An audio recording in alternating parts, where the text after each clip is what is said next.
The back is bucking again, folks. If you have back issues, you just know. But we're not letting it stop us. I mean, my God, shit happens. So first, folks, I want to say happy Thanksgiving to everyone. Hope everyone had an amazing time with their family, friends, and hopefully you had something to be grateful for other than, I don't know, the fact that Biden isn't going to be president in 2024. You know, simple things, nothing like too major to ask for, you know. Come on, Santa.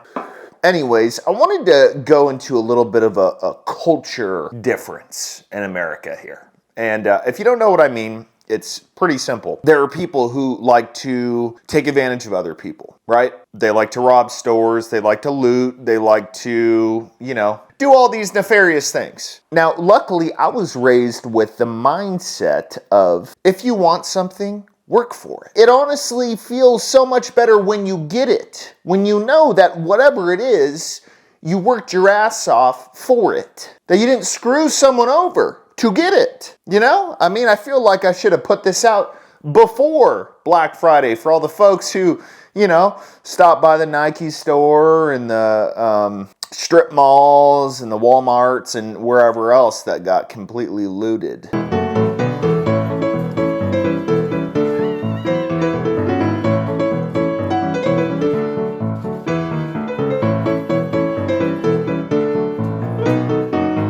Anyways, while we're on the cultural differences, I think gun control plays a pretty big part in all of this. Because while there are a lot of people who talk about gun control and why we should have it and why we shouldn't let, I don't know, morally solid people have guns, there are also the people who let people like this out after committing crimes without bail. Just don't even charge them, screw it, it's just the norm now. I mean, yeah, let's just let them out. How does something like that make sense? But anyways, there's this dude that when interviewed a bunch of gangbangers, or I'm not really sure who they are, I'm not gonna label them.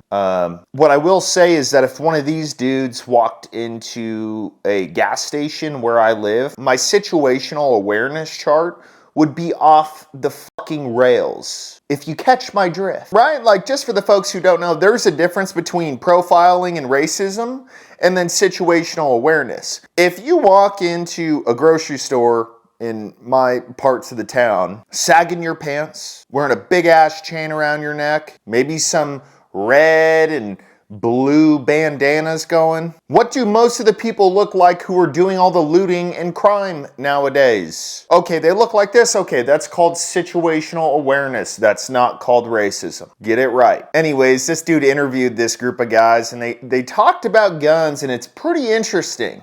It's really interesting. And for the folks who don't have a gun, especially in places like this or these really blue states where it's like you gotta chop your nuts off in order to get a gun, might be a little bit of a wake-up call for you. Stopping is something that we all put off because it's hard. But switching to Fume is easy, enjoyable, and even fun. Fume has served over 150,000 people and has thousands of success stories. And there's no reason that can't be you. Join Fume in accelerating humanity's breakup from destructive habits by picking up a journey pack today. Head to tryfume.com/heavyduty or scan the QR code on the screen and use my code HEAVYDUTY. They're having an amazing 20% off the entire site sale right now, and that goes to December 1st. And after that, you can still use my code to enjoy 10% off. They also have a new product that they just launched, the Fume Solano. You can upgrade your journey pack to the Solano and enjoy the premium walnut barrel and the onyx coated mouthpiece, which provides a smoother finish. And when you upgrade, you still get the discount. So that's tryfume.com/heavyduty and enter heavy duty to get 20% off your order until December 1st. What's the gun laws like in New York? They know. We can't show them, but they're around. We don't own guns. We got props. None of this shit is real. Right now, I show a gun on this video. It looks cool. Next time you will try to hit me up, I'll be in jail. Just for a gun being in the video. You know what I'm trying to say? What would the sentence be for having a gun in here? Depends. First time you might get a year or two. Second time you go to the feds. New York does not play with guns. If it wasn't as strict, do you reckon there'll be much more deaths here? I don't think so. You know why? Because look at it like this. North Carolina, all them places. You can have guns, right? So people think twice about robbing a liquor store because that place is armed. New York, nobody really have guns.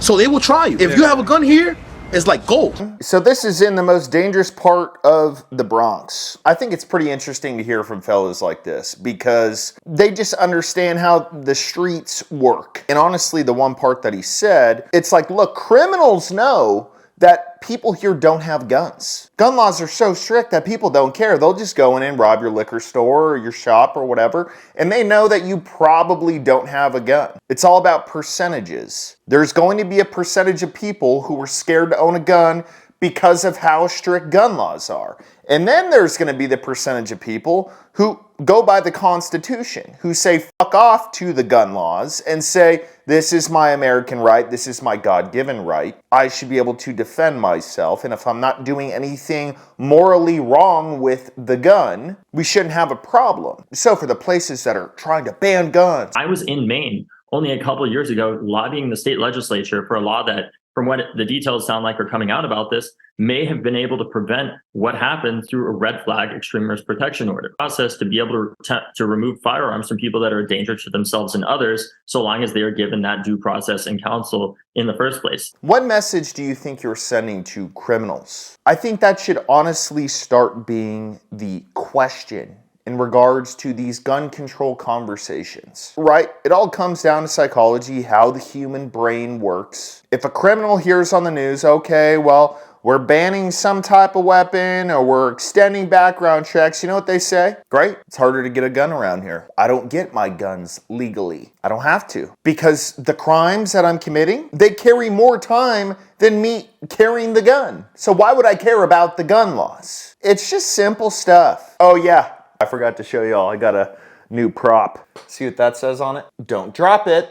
Yeah, that's the older model P320 that I actually tried to sell to a shop. And they offered me $65 for it. So now it's gonna be a paperweight because if you drop that or if you hit it on something, I don't know, maybe a piece of your kit or who knows, it may shoot your unit off, so don't drop it. Americans need to be armed. And I know you're gonna hear that a lot on this channel, and you probably already heard it in general if you live somewhere where the Second Amendment is something that's pretty important. But it's not just to defend yourself. It is for psychological reasons. If criminals know that in your area there is a very high gun ownership, they're going to think twice. They are. They're going to think twice before they fuck around because they will find out.